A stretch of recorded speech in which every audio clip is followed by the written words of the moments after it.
행위를 통해서 돈을 벌었던 중세 교회를 향해 천국은 돈으로 들어가는 것이 아니라 믿음으로 들어간다라고 선포합니다. 믿음은 반드시 믿음으로 얻은 신령한 영을 통해서 하나님께서 원하시는 행동으로 드러나야 한다. 그리고 믿음과 신령한 삶을 통해서 우리가 해야 되는 것은 예수님처럼 이 사실을 죽기까지 전해야 된다.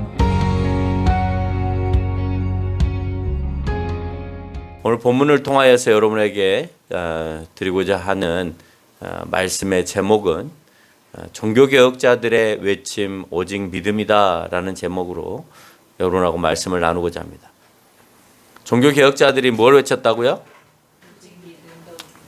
오직 믿음을 외쳤다고요. 여러분에게 있어서 믿음이라고 하는 것이 얼마나 중요한 것인가 하는 것이 오늘 본문 속에서 잘 드러나고, 믿음을 잘못 우리가 해석을 하게 되면 우리가 행해지는 형식적인 모습들을 안 해도 되는 거 아니냐라고 하는 착각에 빠질 수도 있습니다. 그러나 온전한 믿음이 세워지면 우리의 행위는 당연히 따라오는 것이지 안 해도 되는 것이 아니다. 내 마음속으로만 갖고 있으면 되는 거다라고 하는 것이 아님을 오늘 본문을 통해서 여러분이 기억을 하셨으면 좋겠어요. 종교개혁은 왜 일어났을까요?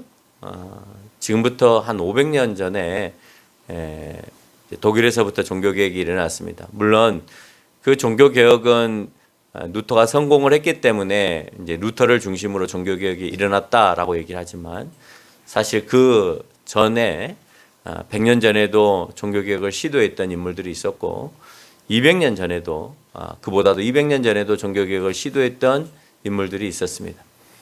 그렇지만 그들은 세력이 약하였고 또 할 수 없는 상황 가운데 있어서 못하는 그런 상황에 벌어지고 말았습니다. 종교개혁은 왜 일어났느냐?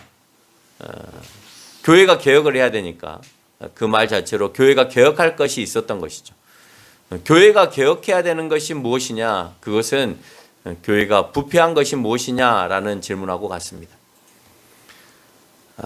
그 당시에 교회와 신부들은 부의 축적을 위해서 7가지의 성례를 행하게 했습니다. 태어나면서부터 죽을 때까지 교회에 7가지 성례가 있는데 그 성례를 성당 안에서 행하게 한 거죠. 그렇게 되면 그게 뭐 잘못이냐? 결혼을 하고 장례를 하고 처음에 태어나서 세례를 받고 그렇게 하는 행위들이 뭐 잘못이냐라고 얘기할 수 있을지 모르겠지만, 그 당시에는 그런 것들을 통해서 교회에 돈을 내지 않으면 안 되는 그런 상황이었다라고 하는 것입니다. 뿐만 아니라 면죄부라고 하는 특권을 신부들에게 줌으로 인해서 죄를 지을 때마다 그것을 사게 하는, 면죄부를 사게 하여서 부를 더 많이 축적하는 그런 행위들을 갖게 되었습니다. 이로 인해서 신부들은 부를 계속해서 축적해 갔고, 성당들은 계속해서 커져가는, 대형화되어져가는, 500년이 지났는데도 지금도 유럽 사회에 가면 아직도 수리하고 건축하고 추가하고 있는 교회들이 굉장히 많이 있습니다. 더 확장시키고 하는 모습들을 발견합니다. 뿐만 아니고 당시에는 부가 몰려 있었기 때문에, 이 성당 안에 부가 몰려 있었기 때문에 그 성직을 매매하는 행위들이 굉장히 관행처럼 되어 있습니다. 성직을 매매한다라고 하는 것은 신부가 자격이 없음에도 불구하고 그 성직권을 사는 것이죠. 그 교회를 사는 것입니다. 사면 뭐 할 거냐? 자기가 산 만큼 돈을 뺄 수 있기 때문에 사는 겁니다. 그래서 성직 매매가 이루어졌고, 신부들의 성적인 타락을 통해서 사생아들이 이제 발생하였고, 그 사생아들이 또 그 사생아들을 감추기 위해서 고아원 사업이 성당 안에서 좀 활발하게 이루어집니다. 꼭 신부들의 그 사생아들을 관리하기 위해서 고아원을 만든 건 아니죠. 지역 사회에서 전쟁이 일어나고 또 많은 빈민들이 발생함으로 인해서 버려진 아이들이 있었기 때문에 그 아이들을 데려다가 고아원을 만들었습니다마는, 다른 한편으로는 그 신부들의 사생아들을 숨겨주는, 또는 수녀들의 그 사생아들을 숨겨주는 그런 장소로도 사용되어졌다라고 하는 겁니다. 뿐만 아니라 로마 가톨릭은 군대를 포함한 과도한 권력들이 그 가운데 집중이 되어 있었습니다. 성당에 무슨 공권력이 필요합니까? 근데 지금도 스위스의 가장 용감한 용병들이 로마 바티칸 시티를 지키고 있습니다.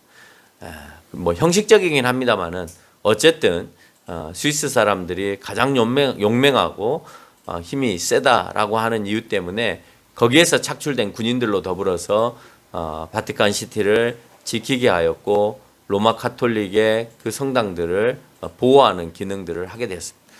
그 군대를 먹여 살리려면 또 다른 돈이 필요하겠죠. 그 돈을 또 끌어들이기 위해서는 또 다른 교회 내 음모가 필요하게 되어졌다라고 하는. 그 중에 대표적인 게 십자가 운동을 통하여서 많은 나라의 그 십자가 운동을 가게 하였고 그로 인해서 얻어진 많은 전쟁의 그 승리물들을 가지고 와서 11조로 드리게 하는 그런 행위들도 사실 로마 카톨릭이 매번 교황이 바뀔 때마다 회개하고 사과하는 그 행위 가운데 하나라는 것입니다. 뿐만 아니고 이권으로 인하여서 잘못된 이론들이 당시에는 주장이 되었습니다. 예를 들면 태양이 지구를 돈다라고 하는 천동설이라든지 인도양의 끝은 또는 대서양의 끝은 낭떠러지가 있어서 더 이상 가면 안 된다라고 하면서 지중해 연안에다가 모든 사람들을 묶어놓는 그런 행위. 그래서 다른 대륙들을 발견하여서 거주하지 못하게 자기의 교황의 고난 안에 놓일 수 있게끔 그렇게 하게 하였다는 겁니다. 그래서 얼마 되지 않으면 이 모든 것들이 태양이 돈다든지 또는 저 대서양의 끝이 낭떠러지다든지 라고 하는 것은 증명이 될 수 있는 사실입니다. 얼마든지 과학이 발달하고 또 항해술이 발달되어지면 찾아낼 수 있는 그런 여건들인 것이죠. 그런데 교황의 결정으로 인해서 교회가 그 모든 것들을 믿게 하는 행위를 하게 되었다는 거예요.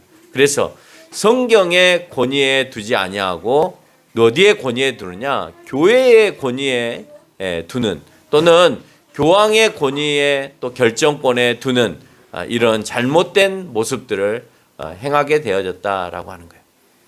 과연 선을 강조하여 부를 축적하고 올바른 행위만이 자기 교회를 위하여서 행하는 행위만이 또 많은 헌금의 행위만이 선을 행하는 것이다 라고 주장함으로 인하여서 교황의 말을 오직 진리로 믿는 이 믿음이 옳은 것일까 하는 질문에서 종교개혁이 시작되어진다라고 하는 것입니다. 작든 크든 어느 곳에든지 개혁을 한다는 것은 큰 고통을 감수해야 합니다. 과거 교회가 피아노는 되고 다른 악기는 안 되고 하는 것으로 인해서 많은 교회들이 다투고 싸웠습니다.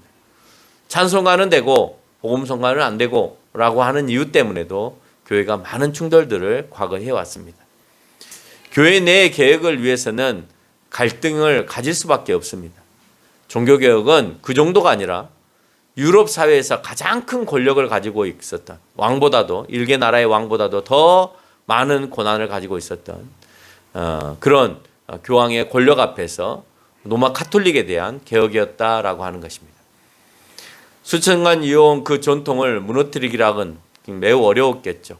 우리가 몇 년의 습관도 쉽게 교회가 바꾸기가 어렵습니다. 우리가 이렇게 해왔으니까 안 됩니다 라는 말들을 교회 안에서 많이 합니다. 지금까지 이렇게 왔습니다. 앞으로 또 이렇게 해야 합니다. 이런 전통이 성경을 무시하는 행위가 되어질 수도 있다라고 하는 거예요. 몇 년의 그 전통을 가지고도 우리가 그 전통을 깨트리기가 너무나 어려운데 중요한 것은 수천 년의 역사를 가지고 있었던 로마 카톨릭이 그 전통을 깨트리고 오늘 종교개혁자들이 말하는 소리를 들을 수 있겠느냐라고 하는 것입니다.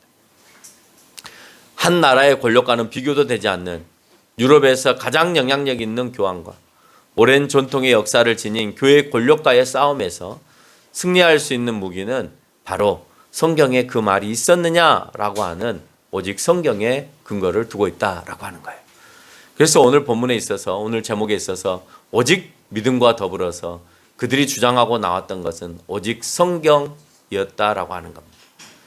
종교개혁자들의 또 다른 슬로건은 앞서 얘기한 것처럼 오직 성경이었습니다.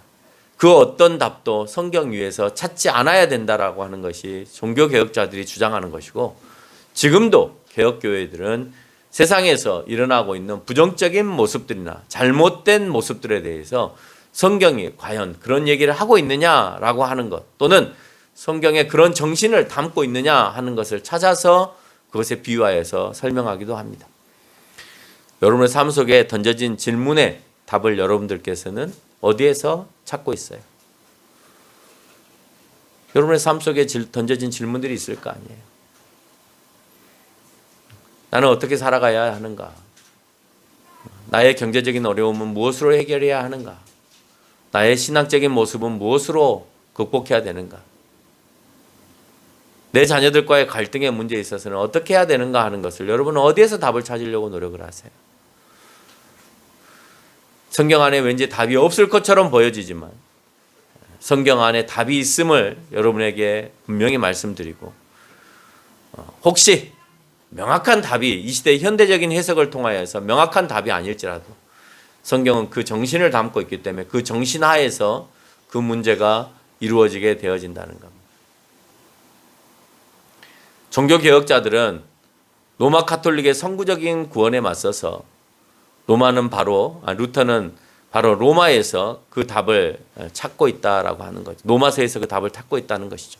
그래서 오늘 본문을 로마서로 선택하였고, 종교개혁을 일으킨 루터와 확장시킨 칼뱅의 주석을 토대로 두 사람을 어떻게 해석하고 있는지를 한번 살펴보고자 합니다. 여러분, 믿음으로 구원을 받는다고 하면 왠지 행위가 없어도 된다라고 하는 값싼 구원에 우리가 놓이게 될 수도 있습니다. 그래서 이것에 반대하여서 행위 없는 교회를 자유주의 신학자들, 진보적 성향을 가지고 있는 사람들은 비판을 합니다. 믿음만 있으면 뭐하냐? 너희가 행동하는 그 행위가 없으면 아무 의미가 없지 라고 얘기를 하죠.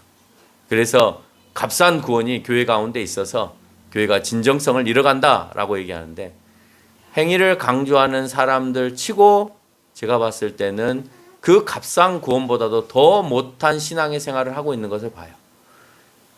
그래서 말은 그럴싸한데 실제적인 그들의 신앙의 모습을 보면 기도하는 모습도 없고 하나님께 예배드리는 모습도 약하고, 단지 밖에 나가서 이웃을 향하여서 선한 행위로만, 그것도 형식적이고 요행적으로 정말 진정성 있게 정말 자기 영혼이 변화되어져서 일어나는 자연스러움의 선행의 행위가 아니라 어쩔 수 없이 내가 그렇게 주장을 했으니까 하는, 심지어는 그것마저도 하지 않은 많은 신학대학의 교수들이 존재하고 있습니다.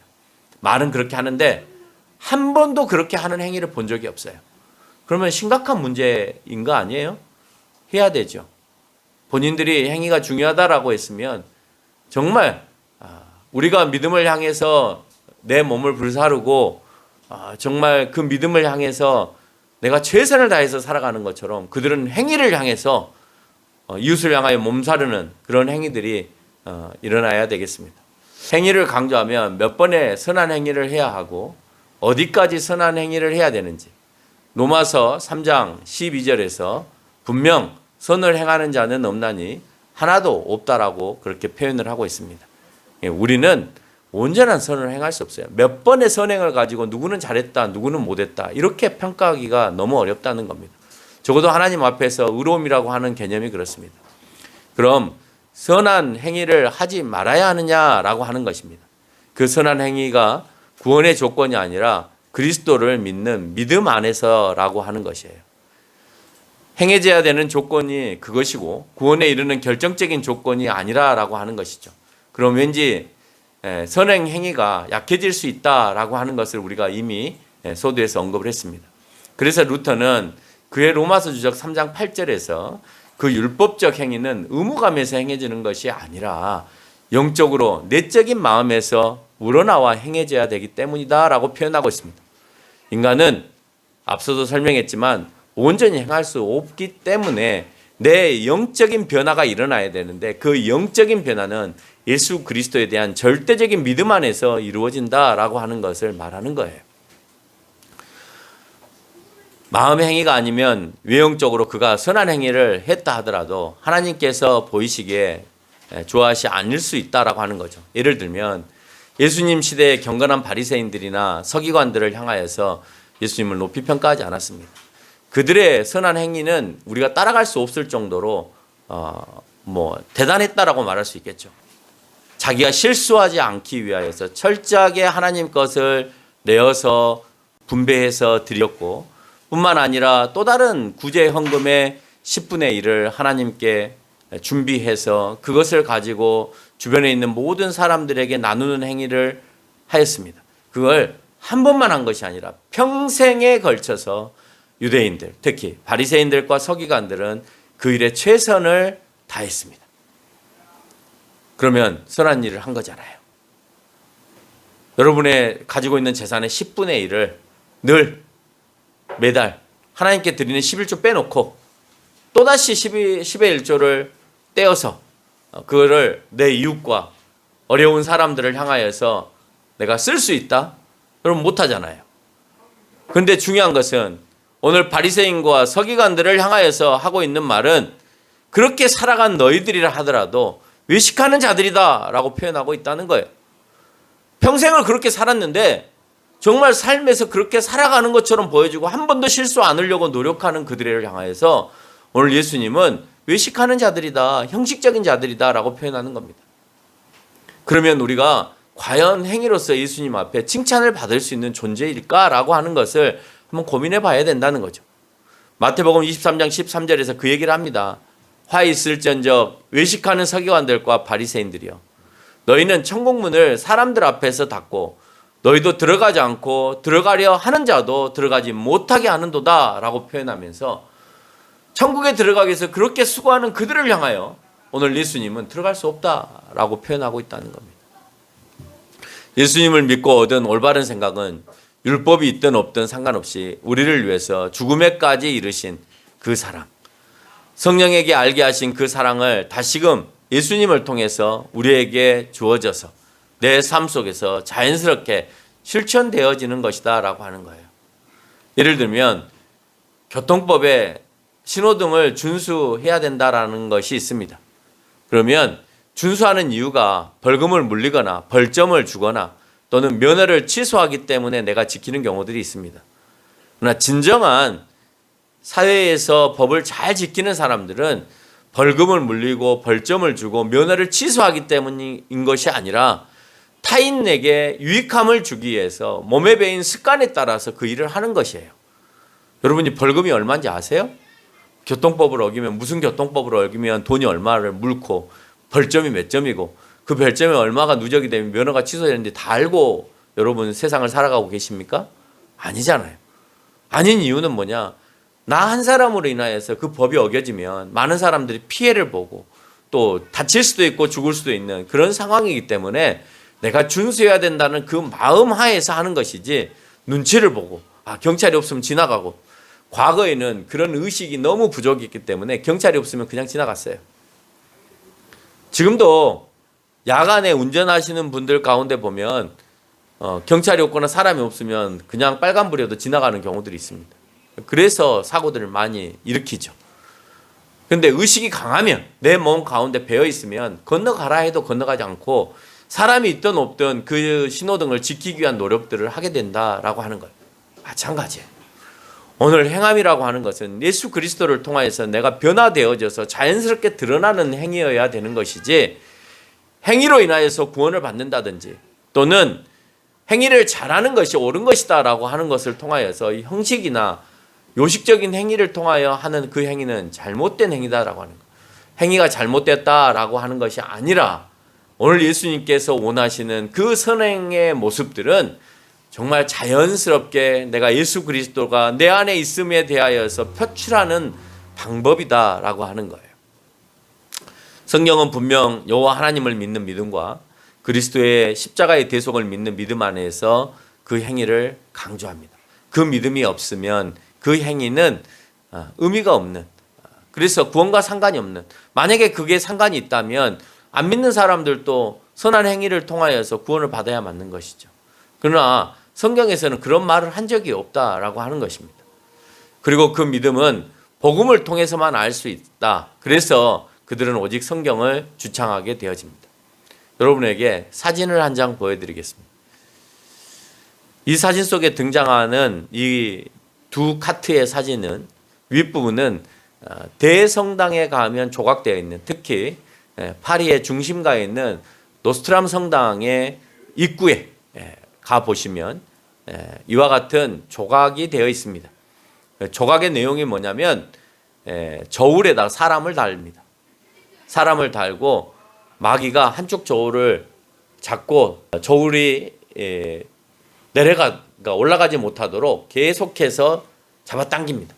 잡아당길 때 그 무게가, 이쪽에 서 있는 이 사람의 무게가 올라가면 가벼운 거니까 자기가 선행을 한 것보다 악한 행동을 더 많이 했다라고 하는 증거를 제시함으로 인해서 지옥불에 던져지는 그 형상의 조각을 해놓은 거예요. 그래서 항상 무게가, 저울의 무게가 내려가야 되는데, 이 내려가는 이유는 무게가 무거워야 되는데 그 무게는 무엇으로 다느냐? 로마 카톨릭은 이 칠성례를 드려서 선한 행위를 했느냐 안 했느냐를 가지고 무게를 달았다라고 하는 거예요. 그 아래쪽에 보면 종교개혁자 칼빈의 생가에 가면 있는 그림입니다. 그 생가에 가면 있는 그림도 똑같이 저울을 묘사했습니다. 저울을 묘사했는데 한쪽에 뭐가 놓여 있는 것 같아요? 성경책이 놓여 있어요. 아래로 꺼져 있는 부분이 성경책이 놓여 있고 한쪽에는 사람이 달려 있습니다. 너희가 행한 행위가 성경의 근거에서 살았느냐, 성경적으로 살았느냐, 성경을 믿고 살았느냐라고 하는 것으로 성경을 달아서 너희가 하나님 앞에 결국 심판대에 이르게 되어진다라고 하는 표현을 해주고 있다라고 하는 거예요. 하나님께서 계획하신 복음을 통해서 성령의 인도하심과 예수 그리스도를 통해서 믿음을 갖게 하고 의롭게 하여서 율법을 성취하는 것이다 라고 하는 거예요. 하나님의 계획이 없이, 또 복음을 통하여서 성령의 인도함이 없이, 또 예수님의 십자가를 통하여서 우리의 죄에 대한 대속의 사역이 없이 우리가 율법의 성취만을 통하여 의롭게 되어진다? 그것은 아니다 라고 하는 것이에요. 그래서 예수님은 율법을 폐하러 왔다고 하지 않고 완성하러 왔다라고 표현하고 있습니다. 왜? 나를 너희가 품고 믿음으로 인하여서 나타나는 그 율법적인 행위가 이루어져야 완성이 되는 것이지, 율법을 행한다고 해서 율법이 완성되어지는 것이 아니다라고 하는 거예요. 구원으로 인도하는 율법의 완성은 의의 온전함인데, 예수 그리스도가 오시고 십자가에서 우리의 죄 문제를 해결하시고 또는 부활을 통해서 영원히 산다는 소망을 보여주심이 그 예수 그리스도가 우리에게 행하신 의의 완성이다라고 하는 거예요. 이를 다른 표현으로 오늘 성경에서 율법에 말씀하셨던 것을 완성하셨다라고 하는 것으로 묘사하고 있는 것입니다. 겉으로 드러나는 선행은 내적인 열매를 통해서만 가능합니다. 그래야 형식적인 선행이 되지 않고 그 열매는 성령이 주신 열매가 되어지는 것이에요. 그것이 무엇이냐? 갈라디아서 5장 22절로 23절의 말씀에 보니까 사랑과 희락과 화평과 오래 참음과 자비와 양성과 충성과 원유와 절제라고 하는 그 성령이 주시는 열매 가운데에서 선행이 이루어져야 돼. 자연스럽게 이루어져야 되는 거예요. 선행을 해야지라고 해서 되는 것이 아니라 사랑의 마음을 품고 기쁨의 마음을 갖고 내 마음의 평안함을 유지하고 늘 오래 참고 자비하고 양선하고 충성하고 온유하고 절제하는 마음이 우리 가운데 존재하는 가운데에서 선행이 이루어져야 된다. 화를 내면서 선행을 하거나 부드럽지 못한 마음을 가지고 선행을 하거나 절제하지 못한 상황 가운데 막 막무가내로 퍼주거나 아니면 기뻐하는 마음이 없이 어쩔 수 없이 주거나 하는 것들은 다 요식행위다라고 하는 겁니다. 이를 통해 주님께서 가장 의롭게 여기신 행위인 예수님께서 자신을 죽여서 생명의 열매를 맺으신 것처럼 예수님이 죽으셔야 우리의 죄의 고백을 통하여서 우리를 다시 생명으로 인도하실 거 아니에요. 그렇죠. 그래서 우리는 생명의 열매를 얻습니다. 그렇죠. 예수님을 통해서 우리 역시 예수님의 십자가의 고통이 나에게 중압감으로 다가와야만 돼요. 그래서 나는 예수님의 길을 걸어야 되는 것이고 그로 인해서 우리는 그 예수님의 길을 걸은다라고 하는 그 의도가 결국은 예수님을 증거하는 일을 해서 믿지 않은 이들이 생명으로 인도되어질 수 있게 하는 그 생명의 열매를 맺는 일, 그것을 오늘 주님께서 우리에게 요구하고 계십니다. 가장 선한 일은요, 가장 선한 일은 착한 일이 아니에요. 가장 선한 일은 죽어가는 영혼들을 향하여서 복음을 전하고 그 복음을 받아들이는 이들이 예수 그리스도로 나오게 하는 일이 가장 선한 일이에요. 내가 돈을 벌어서 그 일을 하는 것이 아니라 내가 돈을 벌지 못하더라도 그 시간을 내어서 복음을 증거하고, 그래서 내가 시간을 주고 내 모든 것들을 그들에게 내어줌으로써 건져내게 하는 행위만큼 정말 올바른 선한 행위가 있을 수 없다는 거예요. 여러분, 로마 가톨릭이 천국에 가기 위해서 뭘 했다고요? 선한 행위를 했다고요. 근데 오늘 종교개혁자들이 얘기하는 것은 선한 행위를 통하여서 구원을 받지 못한다는 거예요. 다른 말로 표현하면 오늘 바울은 선한 행위에 온전함이 없다는 거예요. 그래서 너희가 율법을 잘 지키는 것으로 구원을 받을 수 없다는 거예요. 그러면 다 천국 가기 위해서 선한 행위를 하는 것인데 거기에 구원이 없다라고 표현을 하면, 그러면 우리는 그 가장 선한 행위가 무엇이겠냐라고 하는 거예요. 그 가장 선한 행위는 예수 그리스도를 믿게 하는 행위다라는 거예요. 예수 그리스도를 믿게 하는 행위. 우리가 돈을 벌어서 그들에게 돈을 한 주먹씩 주는 그런 선한 행위가 아니라, 내가 돈을 벌지 못하고 돈을 버는 시간에 그 돈을 벌 시간에 그들을 찾아가서 내가 복음을 전하는 것이 결국 내가 그 사람을 위해서 희생하는 것이고, 내가 가장 예수님께서 원하시는 선한 행위를 하는 것이다라고 하는 거예요. 예수 그리스도를 통해서 우리가 죄사함을 받는 것과 성령을 통해서 알게 하심과 그 모든 것들을 통해서 우리에게 주신 축복은 하나님의 은혜이고 우리를 향한 호의이고 또 우리에게 주시는 선물이다라고 하는 것입니다. 우리는 축복하면 돈 많이 벌고 병 낫고 장수하고 출세하고 자식들이 잘 되고 하는 것을 생각할 수 있습니다. 그러나 하나님을 통해서 우리에게 주어진 가장 큰 축복은 예수님을 통해 우리가 천국에서 돈 걱정 없이, 그럼 돈 걱정하잖아요. 근데 돈 걱정 없이, 병 걱정하잖아요. 병 걱정 없이, 죽음 없는, 또 출세 걱정하잖아요. 출세할 필요 없는 그런 영원한 세상에서 행복하게 살라는 거예요. 여러분, 그걸 주어주겠다는 겁니다. 그러나 그것은 이미 타락한 이 땅에서 하겠다는 것이 아니라 하나님께서 준비하시는 그 영원하신 그 나라에서 이와 같이 너희들에게 행하겠다라고 말씀하고 계십니다. 따라서 믿음은 말로 드러내는 것이 아니라 믿음은 성령이 주시는 예수님을 향한 사랑의 감동으로 자연스럽게 표출되어져야 되고, 그 표출되는 모습이 없으면 우리를 통해 믿음의 능력이 상실되어지는 것이고, 그래서 믿음을 값없이 보게 되고, 그래서 믿음 없는 행위가 강조되어지는 것입니다. 여러분, 예수 그리스도의 사랑의 감동이 내 가운데 있는데 내가 행해지는 그 마음의 표현들이, 내가 행해지는 모습들이 형식이 될 수 있겠어요? 예수님의 사랑이 나에게 뜨겁게 다가오는데 그분이 나를 위해서 십자가에 못 박히심이 확실한데 내가 세상을 향하여서 아무렇게나 살아갈 수 있겠냐는 거예요. 그럴 수 없다라고 하는 것이죠. 요한복음 1장 12절로 13절에 보면 우리는 예수 그리스도를 영접함으로, 즉 믿음을 통해서 우리가 다른 사람으로 태어난 것입니다. 그래서 믿음과 행위는 분리되어지는 것이 아니라 늘 함께 가는 것이에요. 다시 우리가 하나님의 자녀가 되는 권세를 가졌기 때문에 그 하나님의 권세의 모습으로 내가 내 삶 속에서도 표출되어져서 살아가야 된다라는 것입니다. 따라서 가장 의로운 것은 자기를 내어주고 영생으로 인도하신 예수님의 죽으심의 행위라면, 우리에게 있어서 가장 의롭다고 하는 것은 이 사실을 믿는 것이 가장 의로운 것이에요. 그래서 구원은 예수 그리스도의 이름 외에 없다라고 표현하고 있죠. 칼뱅은 이 부분을 이렇게 말합니다. 인간의 유일한 은은 그리스도 안에 있는 하나님의 은혜, 그 은혜는 복음으로 말미암아 제공되는 믿음으로 말미암아 수납되어지는 것이다 라고 얘기하고 있어요. 여러분, 가장 여러분에게 있어서 의로운 행위는 누구에게 뭔가를 주는 것이 의로운 행위가 아니라 예수 그리스도를 믿는 행위가 가장 의로운 것이에요.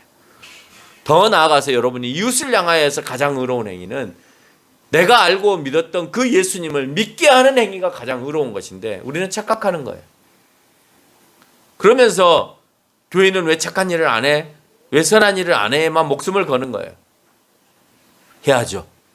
예수 그리스도를 믿고 있다면 그 선한 행위도 교회 안에서 나와야 되죠.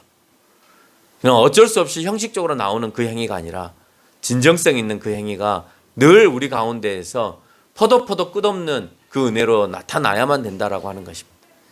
이 믿음에는 의로운 자만 들어갈 수 있는 천국에 들어갈 수밖에 없는 것이고, 성경은 분명히 가장 의로운 것이 우리의 불완전한 행위가 아닌 예수 그리스도를 믿는 믿음이라고 말씀하고 있습니다.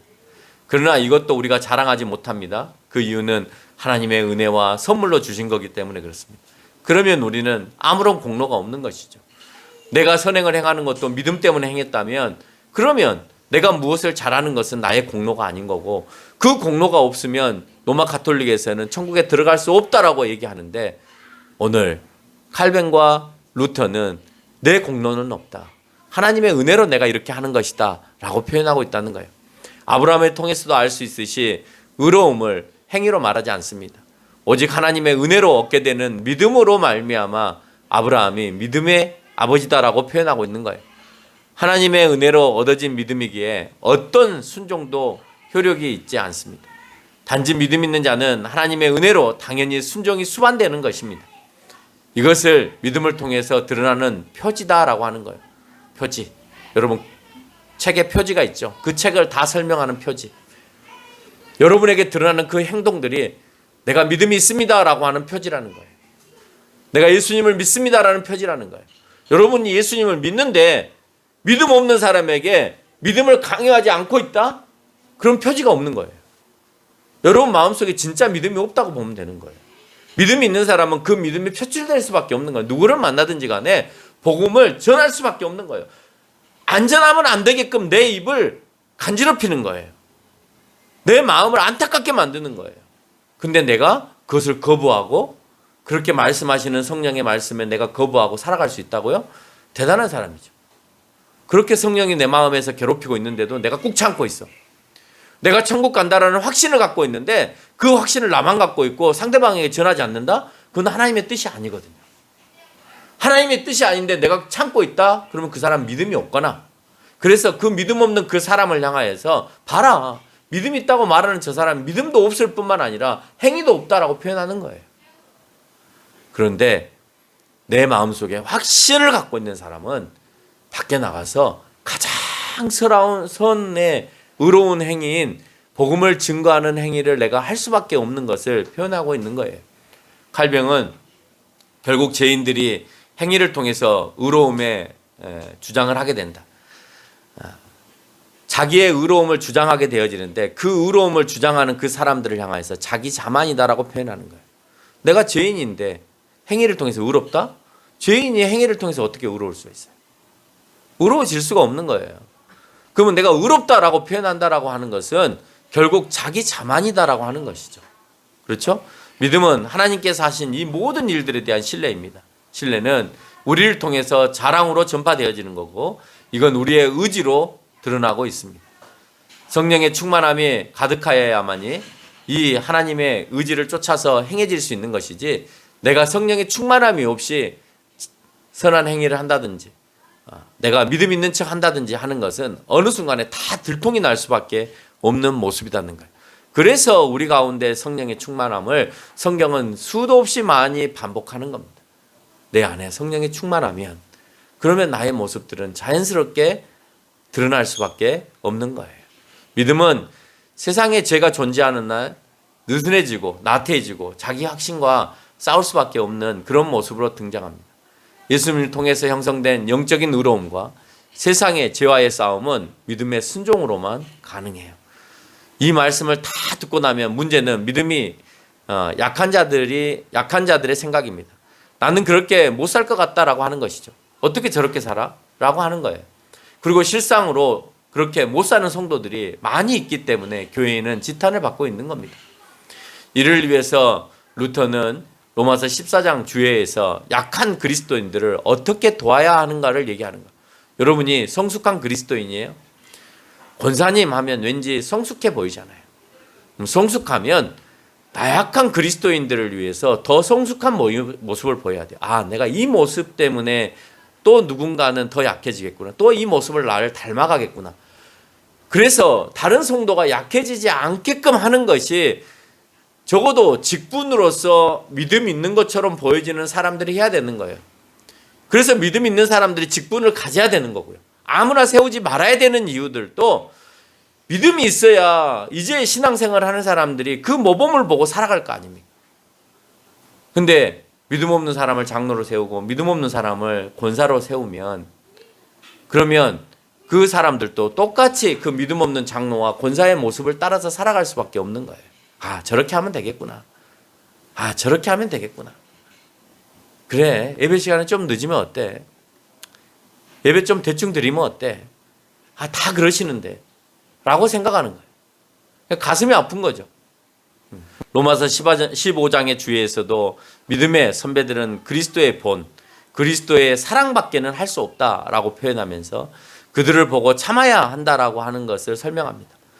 은혜로 자연스럽게 율법을 준행하고 윤리적인 삶을 사는 것처럼 그 은혜로 믿음이 약한 자들도 돌보라라고 오늘 루터는 자기의 주석에서 설명하는 겁니다. 결론을 맺습니다. 행위를 통해서 돈을 벌었던 중세 교회를 향해 천국은 돈으로 들어가는 것이 아니라 믿음으로 들어간다라고 선포합니다. 하나님께 당연히 드려야 될 헌물을 드리는 건 당연한 거예요. 그러나 그것으로 천국 가는 건 아니에요. 내가 그렇게 믿고 내 교회를 위해서, 내 성도들을 위해서 아낌없이 드리는 것은 당연한 거지만 그렇게 많이 드려야 된다라고 하면서 강요하여서 그의 드림이 곧 천국으로 연결되어진다라고 하는 것은 아니다라고 하는 거예요. 그러나 믿음에 있어서 그 모습들이 드러나지 않으면 그러면 그건 형식적인 믿음이 되는 것이죠. 그래서 믿음은 반드시 하나님께서 원하시는 행동으로 드러나야 한다.